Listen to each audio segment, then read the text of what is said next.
When you talk to most people about a city, they'll talk about the major industries in a city as the future of the city. They'll say, well, the future of the city is in healthcare, the future of the city is in sports and entertainment, or the future of the city is in tourism, or defense or technology, so on and so forth. But really, if you scrape it down and boil it down, the future of any great city has got to be its workforce, because that's really the livability of a city, the attractiveness of a city.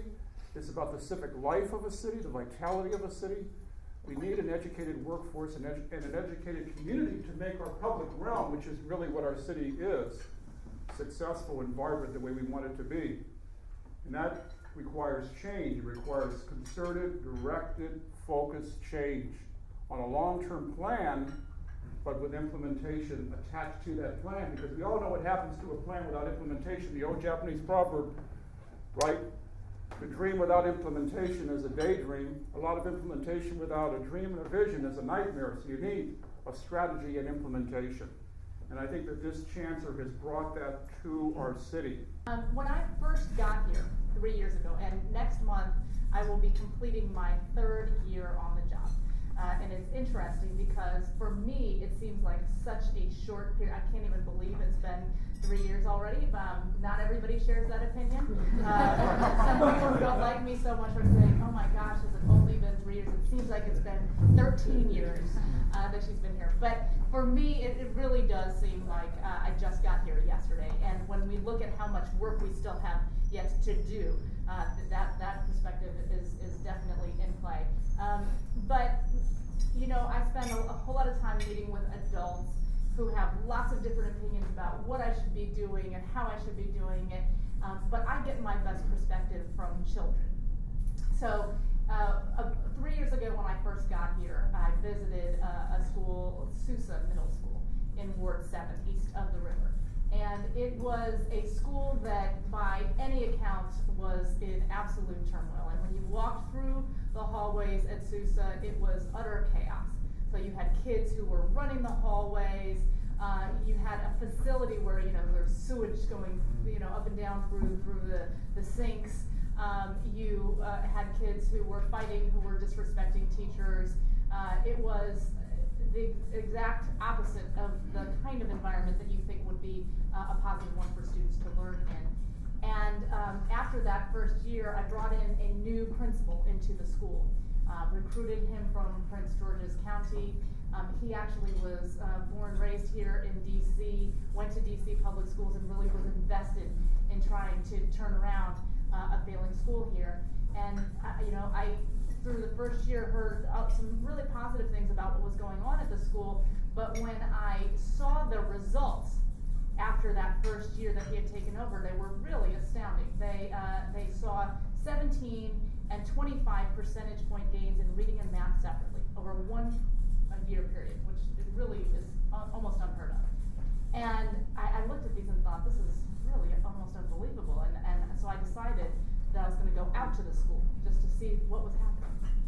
So that was at the beginning of this school year. And it was fascinating because I was, in the school, I was walking in and out of classrooms. The hallways were orderly. All of the children were in uniforms. The classrooms were engaging. The kids were on task. And it was truly an amazing transformation that had taken place over a very short period of time since my last visit there. So I wanted to talk to the teachers to understand from their perspective what had caused this transformation. And so I decided I was going to hold one of my teacher listening sessions there. So I show up after school around 3:15, and I got out of my car. And it was interesting because I'm walking through the group of kids who had all just been dismissed. And they're all running up to me, Chancellor Rhee, can we take a picture with you? Can I get a hug? And usually when I'm walking around a school, the kids are looking at me like, who's the crazy Chinese lady running around? And these kids, knew me by name and were so excited to see me. And so I stopped and talked to a group of them. And one young man in particular, I said, so where did you go to elementary school? And he told me the elementary school down the street. And I said, do you think that school prepared you to be successful here at Sousa? And he said, well, it was really different. I said, different how so? And he said, the teachers here teach. I thought, thought, well, that's sort of a sad bar to have. And I said, well, what does that mean that the teachers teach? And he said, the teachers are great here. The teachers here, they really push you to think outside the box. It's a sixth grader who said this. So I thought that was very interesting. And I, walk away from the kids, and I walk into this meeting with the teachers. And I can usually, within 3 minutes, I can suss out how a group of teachers are feeling. And this group was not overly happy. They were not, sad and bitter. They were nervous. A lot of angst. And so given the huge gains that they had seen last year academically, given what I saw when I visited, I was thinking, why are these people feeling so angst-ridden? I want to decrease that sort of nervousness. So I opened by saying, look, what you did last year was absolutely amazing. I love what I see when I go into your classrooms. And I just want you to know that my expectation is not that you're going to see 25 percentage point gains again. That was sort of a one-time thing. And from here on out, if you keep teaching the way you're teaching, if we see 4 to 6% year in and year out from here on out, you're going to be fine. And I was thinking that that was going to lower their anxiety level. And one of the teachers looked up at me and she said, Chancellor Rhee, the horse is out of the barn with the children in this school. She said, they have set a goal of 20 percentage point gains in reading and math. They are not going to be satisfied with anything less. They're obsessed right now with ensuring that they are going to reach blue, which is advanced status for us. And so 4 to 6% is not going to cut it with the kids. She said, so you need to understand that we're living in a different reality today. These kids have a different level of expectation. You cannot hand out a worksheet to our children anymore. They won't accept it. You have to be engaged in active instruction every single day. That's what they expect, and that's what they demand.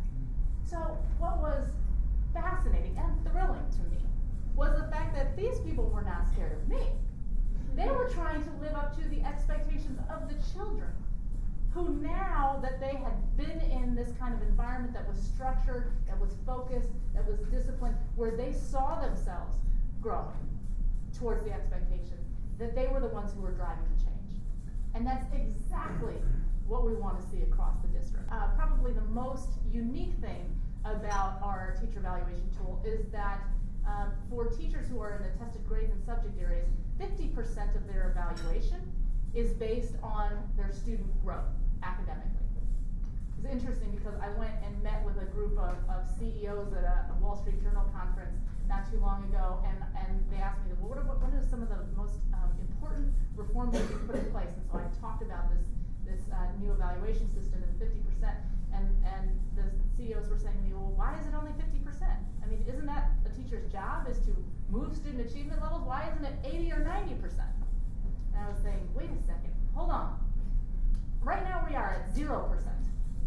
0% of your evaluation is tied to how much your kids are actually learning. So to go from 0 to 50 is a huge accomplishment in the field of education, but what was interesting to me was that from the business point of view, this seems like such an obvious thing that you would tie a person's evaluation to what their children's performance was, but it's so foreign to us in the public schools.